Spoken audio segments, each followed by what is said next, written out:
From the Homa to the Homa channel radio. In the bush, the simplest and easiest way ever draft yana and basic bodice block. You may be here a ruler, pencil, and a marker. You need tape measure. You need curve and you need your armhole curves na you need scissors. First thing first, you best to you need 1 inch. The main 1 inch no on the edge draw me shoulder line. The main 1 inch each year for so long. In time, draw with the me at the 1 inch no shoulder. We in the middle family ruler. We did join in the me marks na ma mark in or shoulder. See, I'm poconini yana across back and the shoulder line here 14 inches, HM2 or 7 inches. Into a tape number 2. The front part in Barbara now measure you need 7 inches. That's 7 inches now, so H may be in H may be in 3.5, another 3.5. Into 3.5 no ya mark for your neckline interval. Into area na baby mark 7 inches and then a from 1 inch for your knee shoulder slope. Interior na ya back down for your chest point. Chest line be your bust measurement divided by 6 plus 1.5. Internal bust 33 and 7 inches. 7 inches na essentially achieve 2. I be 3.5 for the across chest measurement. Interior na ya across chest. Near across chest 12.5. Achieve 2 or 6 1/4. They measure in 6 1/4 They have down to be a measure 7 inches for chest line. He is in the bust measurement 33 divided by 4. Only 8 1/4. Na mark 8 1/4. They draw a line, a straight line to indicate they honey a chest line. They have across chest, no they draw an across chest line. The ruler draw. Now the ruler now to a starting point and the bumper starting point. Now draw is shoulder slope. That connector baby 1 inch or see. Baby I show a starting point to 1 perform 3 inches. Baby a neck if you want the food measure 3 inches for any a neck. Neck baby I pedal and just a sample of it because a draft pattern just a sample. See when I draw curve a cora a pedal draw. It's a draw curve new year. Curve new year the place in tape now to baby a shoulder line one starting point shoulder line on the near before. They susu. The shoulder to tape and then the bust point here 10 inches.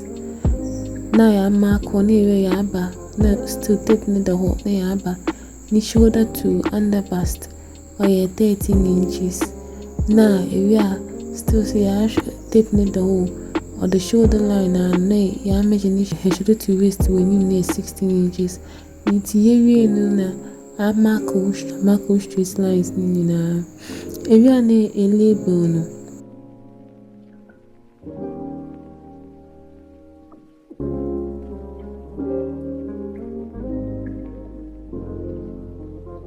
It's me the way there all the lines are the marks are connected into the maybe about draw me armhole.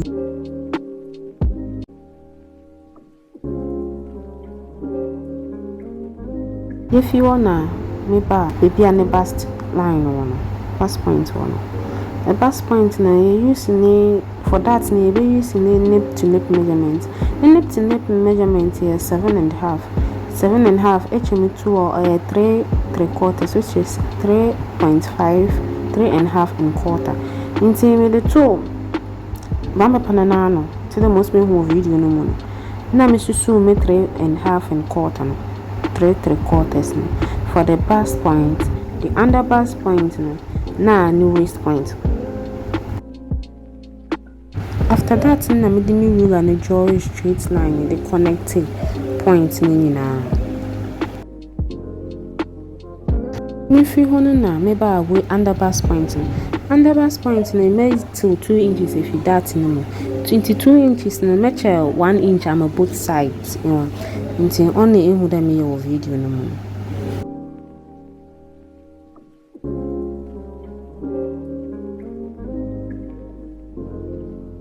Free underbust point na me repeat the same procedure na me my underbust na my waist point no. Ono say better 2 inches if you. Na me fa me curve no connect fee bust point no ba underbust nti shape ne ehu there me wo video no. For me ruler no na me connect that no or underbust no to waist point no. We just straight lines no ho connect ho. Nti if you want about bust point no na so bust measurement no ye 8 1/4 which is 33 divided by 4. Na we do 2.5 inches allowance account and I'm allowance we all pay another account. So me na me ba me underbust point underbust me 26 inches which me for 6.5. In 6.5 me na me so with that intake which is 2 inches me the count and me the me allowance 2.5 no me sound so the me na me ba me waist point na waist measurement na 27 divided by 4 is 6.5 1/4. Into me so me 6.5 1/4 na me mark na me we am able to me that intake no and so now 2 inches na me we am measure 2 inches na me then me the count me we na me the me allowance of 2.5 inches na me measure no so count full ruler na e da connect a point me ala e da to na shape. It's me we na me the me half inches stitching allowance aka a armhole no ho na shoulder line ba a corner mu much the me we pen na say you chop paper na the two attorn no the pen much the 9 you can street away. Nti we na ya ba waist that no nti that na the only way you half inches efim much the same the two tam no do na say me pama much e ba na mbo susu me 1 inch bi 9 there me try na prekunti half inch na me sum for underbust and waist not na ma connect armor bust point them procedure in a way bubu enwe na 27 one na ehun de enye kotoku bia wo that area ho on but e pia na ebe ye pesa ti baby am twa na wa da me ye zigzag bi wo no e ho nya me twa only baby am me twa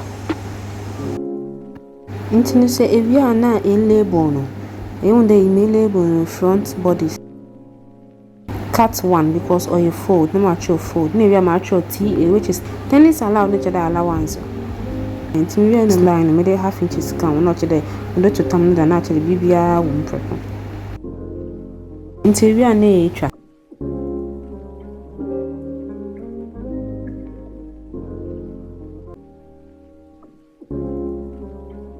e back piece.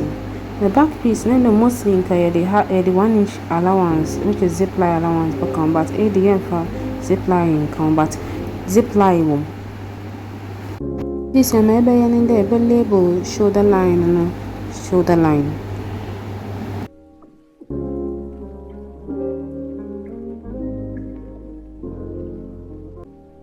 Nti if one I measure any shoulder measurement na chi maybe na 7 inches. I measure 7 inches. Near Sansa maybe near 3.5 inches for neck interval. And see if you want a 7 inches, be 7 and 1 inch for shoulder slanting. And see if you want a be 1 inch in a payment, may I perform another 7 inches for your chest line point. Near Sansa actually maybe near across back. And see if you want a half a ruler, may I mark any. I draw straight line not today any across back line. Yes, I'm saying any chest line. I draw straight line for your chest line no. Interior near the area na to bump upon an or so no ya slant yen shoulder no. Interior near the chest line divide any bust measurement which is 33 divided by 4 on number main 8 1/4. And to see if you want about what across back no so the same as across chest. It's now 6 1/4 na measure was 6 1/4 inches. Nti ewie na ya connect point ne de draw ye ne armhole curve no. Nti ewie na ya measure ye back waist no. Waist no 15 inches. Nti me measure ne mark 15 and half because half inches for stitching allowance. That one.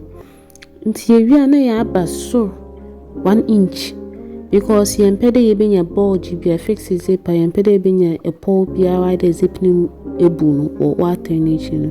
Nti ye ba so for 1 inch because of the area no na I mark I do na mark a straight line from the 15 and half line, you know, 15 line and 14 and half 14 inches line because you be that because oil echino yenyi into yambo shoulder to bust into that na as usual my first one that's na 3.25 inches. Never yaba ase yaba baby a chest line one yesu so yaba down 1 inch. Na ya draw in line because e ho na ye bechi ye ne that ichi that baby oba start no.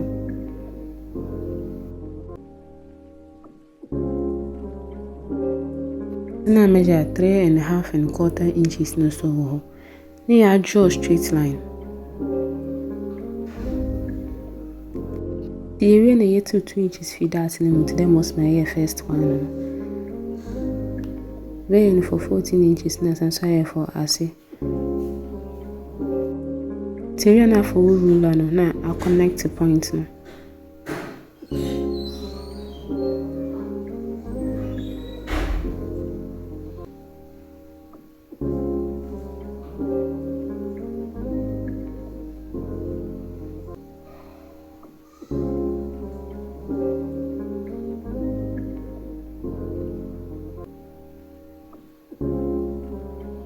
It is a pede that na no actual chest points na body line na come to the chest points no one but if we are a better stitching allowance ni efi see a draw line near the atu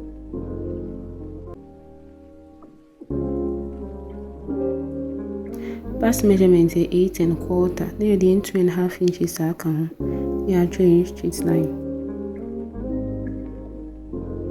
Na ya be waistline, new waistline is here, new waist measurement is 27. 27 here 6.25. Na ya mark. The end that intake now all 2 inches no so. Ya da come. Interior na the 2.5 inches na come. Inti na you repeat the same process so na baby a 15.5 no one.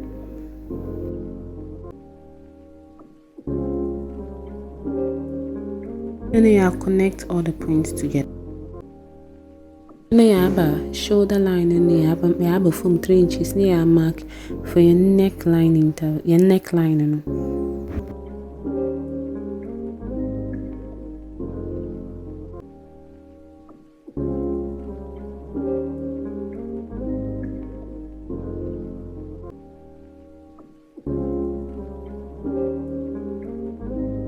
Next thing you there, but the stitching allowance become from the neck to the armhole, the shoulder. Appear by 1/2 inch and 3/4.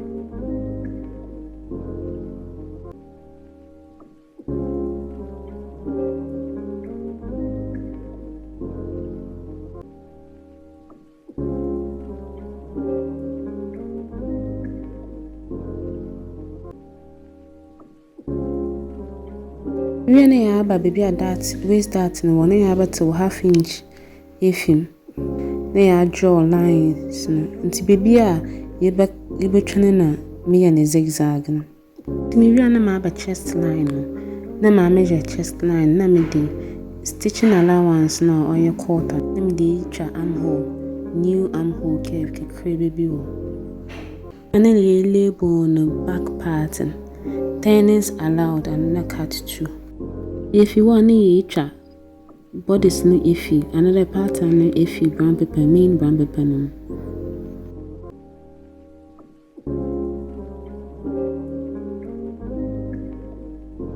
Them the patterns front and back ninya all matched. The home as the home video.